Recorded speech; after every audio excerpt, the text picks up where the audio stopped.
Small businesses are important for many people's livelihoods.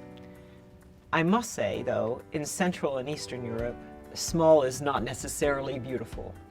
There's a big productivity gap between micro enterprises and large enterprises. In this region, the gap is like 70%, whereas in Western Europe, it is 40%.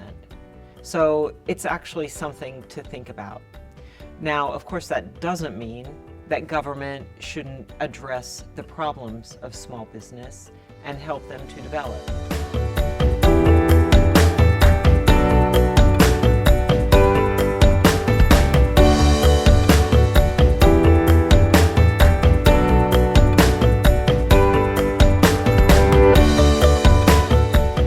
The important thing to recognize with this productivity gap is that while there's a large number of small businesses that don't perform so well and are not so productive as in Western Europe, at the same time, they are counterbalanced by a few real high flyers. And I think it's really important to recognize those companies and to make sure that they have the ability to grow. I think the first thing that government needs to do for any business is to have the best business environment that they can. And that includes good infrastructure. It includes rule of law. It includes providing important services such as education and health benefits to the society so that people don't have to struggle to just build their business, to live every day so that they can then build their business and grow it. That's the first thing. The second thing, I think, is to look at the market gaps and see what might be needed from the government and then treat it as government, really addressing market failures with the least subsidy possible. The last thing that anybody needs is the government swamping a market with subsidized money that doesn't look for a return. Instead, the money should be used quite frugally to address key problems in a time-bound, limited way so that the market failure can be corrected.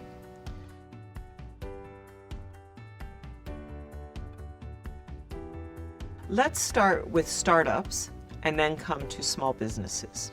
For the startups, making capital available, but also I think it's very important that there is mentoring and coaching.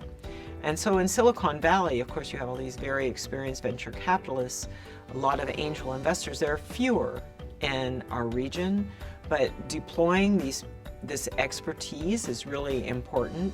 So at EBRD, we've started something we call the Star Ventures program in the Western Balkans, building on experience that we had in Egypt and Jordan. And in that, we bring expert advisors to work closely with startup companies to help them grow. You have good examples of incubator programs in Serbia, for example, and some of the other countries across the region. For SMEs, I think there's a very important stage of growth where they need support. So either it's a small company that is just on the cusp of becoming a medium-sized company, or it's the company that is doing a major expansion. In both of these cases, they face a lot of risks. They face the risk of overinvesting, going too far, or they are asset light and they can't get any access to finance that they need to grow and kind of move to the next level, and otherwise they stagnate. So I think that guarantee programs are really the ideal thing for this.